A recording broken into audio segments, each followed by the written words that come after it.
What's going on, guys? It's Brandon back here again, and today we are going to quickly run over, and since the games are starting in about exactly 48 minutes, Boston and Carolina being game one of the playoffs, and then Toronto and Tampa following that right up at 6:30.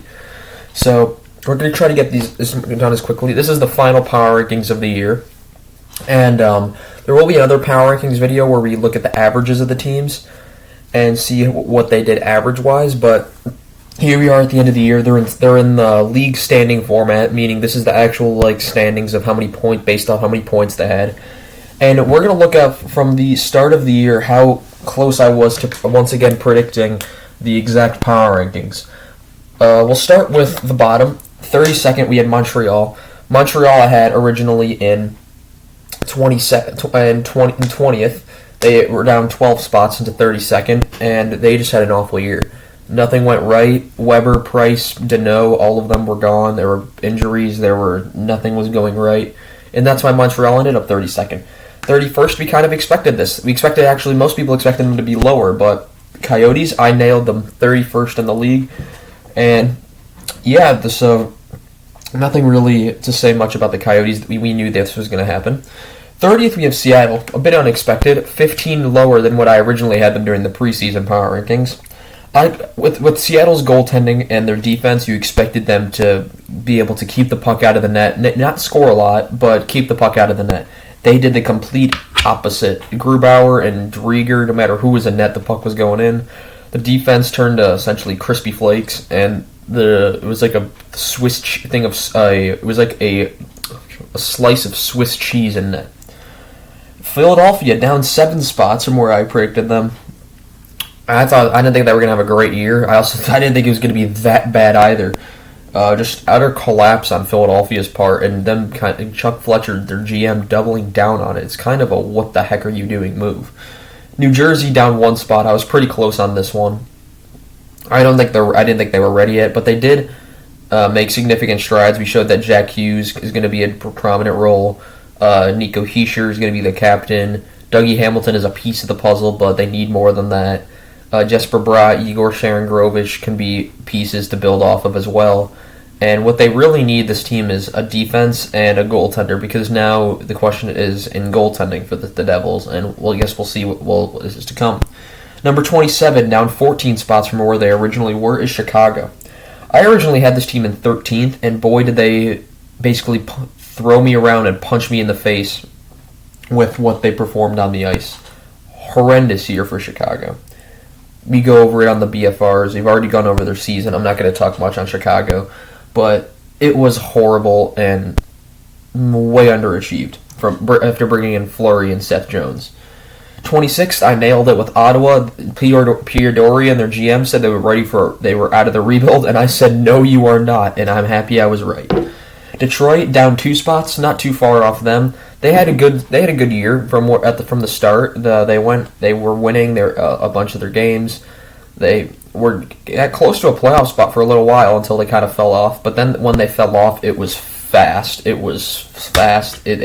went from 9th in the conference to about, I want to say, 1, 2, 3, 4, 5th, 11th in the conference pretty quickly.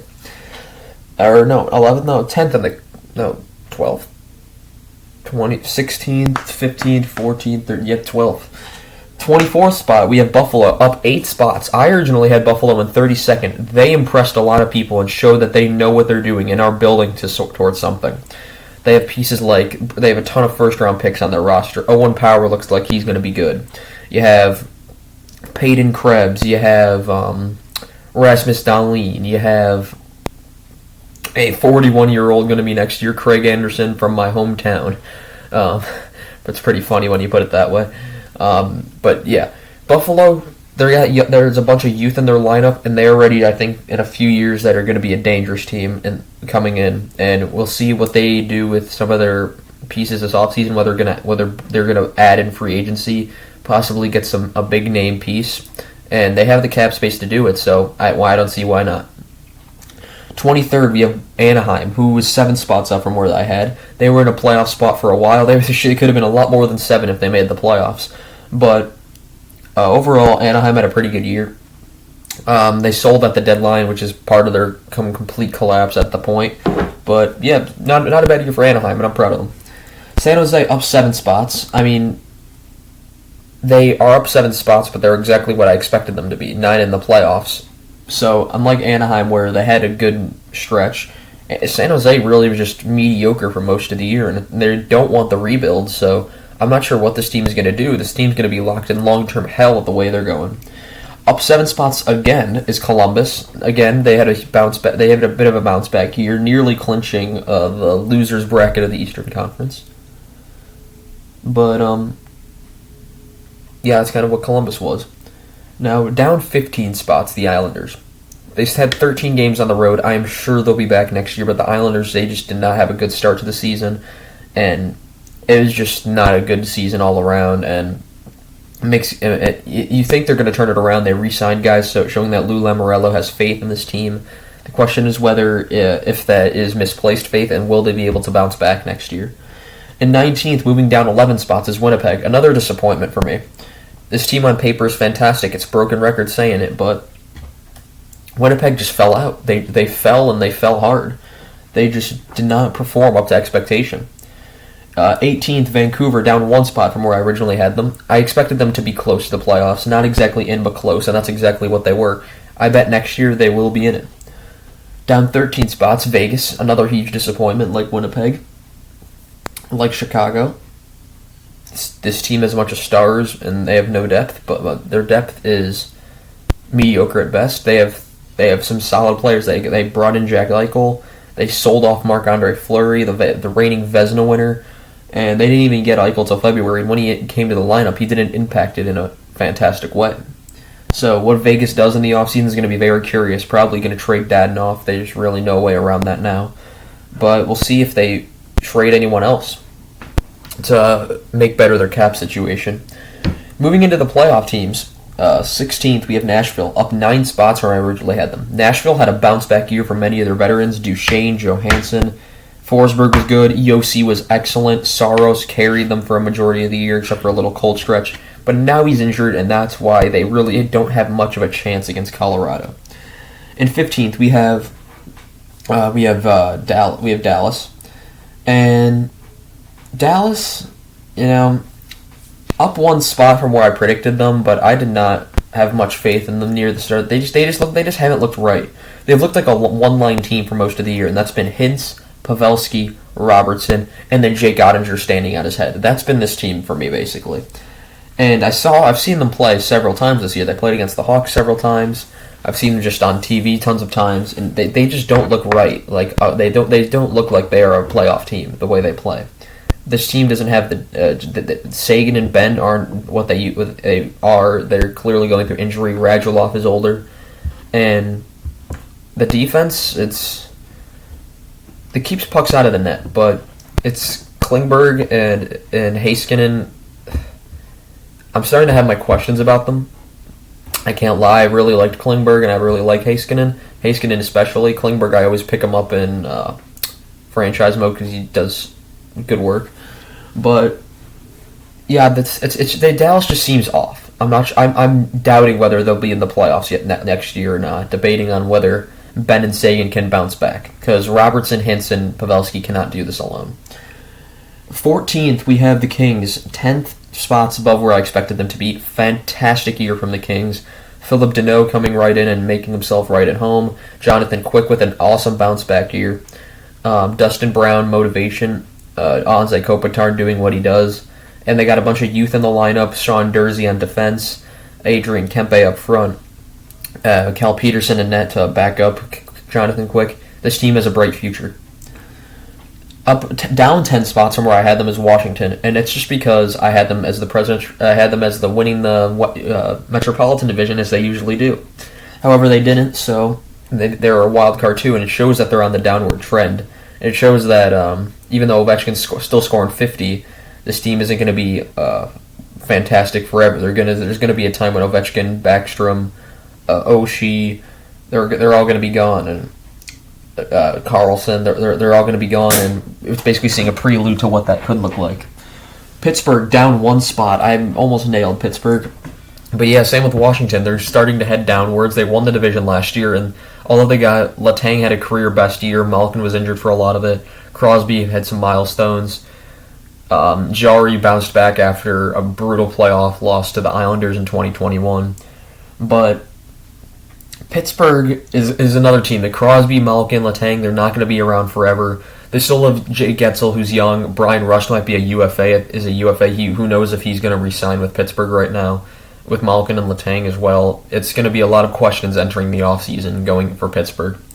Edmonton down 5 spots. I'm going to credit this. If they maybe would have gotten rid of Tippett earlier, they might have been higher. So I'm going to be lenient at Edmonton here.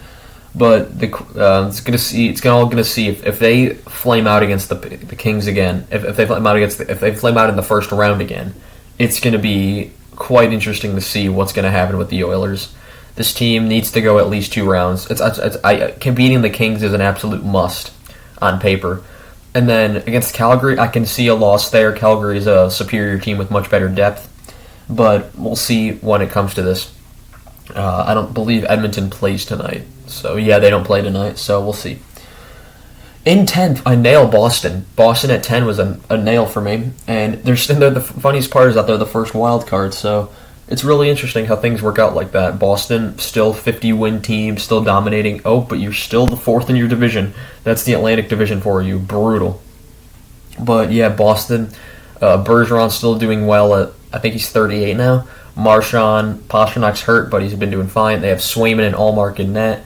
McAvoy, they brought in Lindholm for long term. They got a lot of not big name defensemen, but all guys who can play, and that's kind of what Boston's been: less money but higher quality. St. Louis up.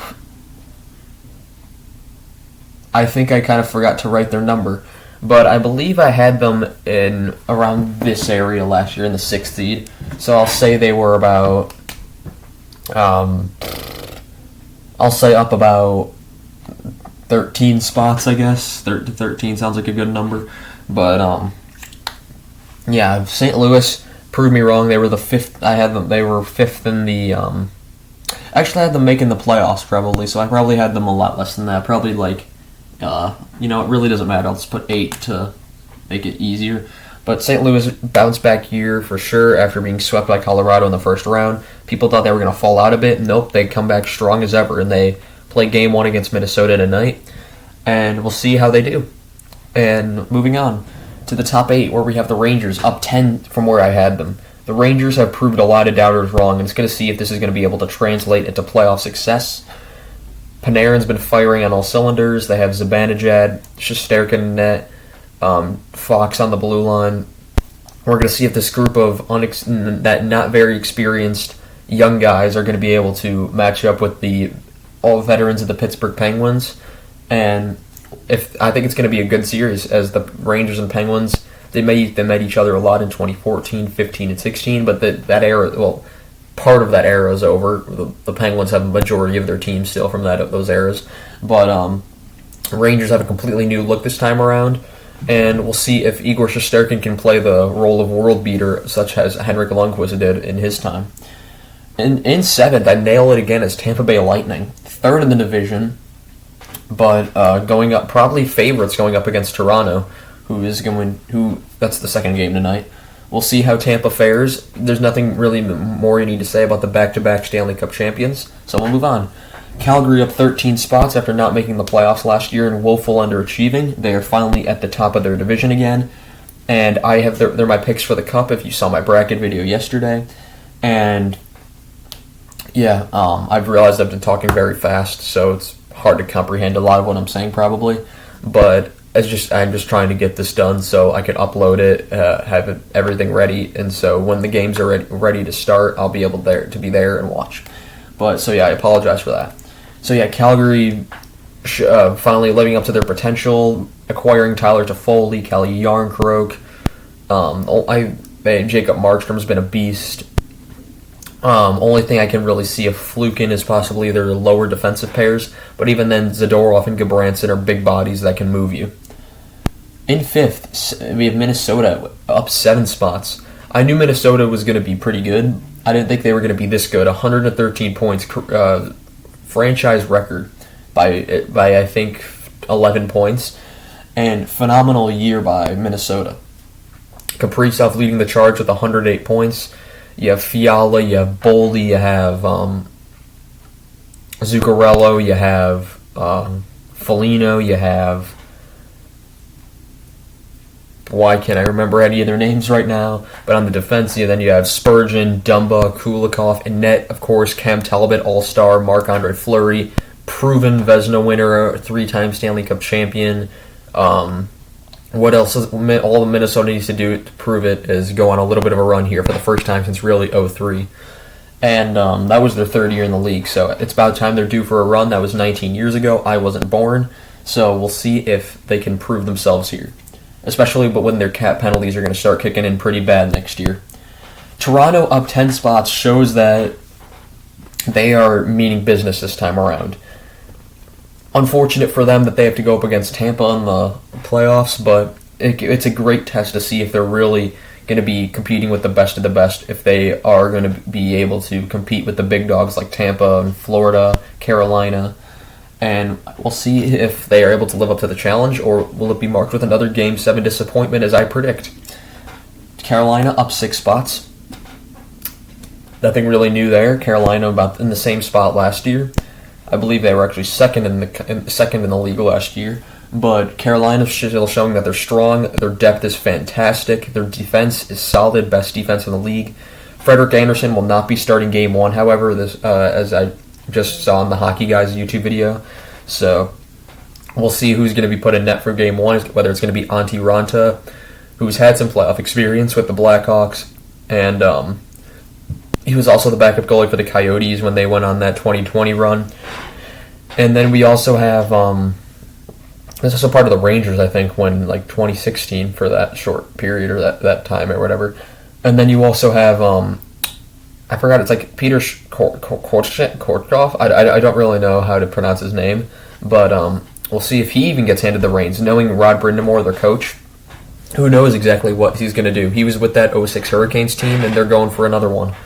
And we'll see if Brind'Amour can win his second cup as a Hurricane, only this time as a coach.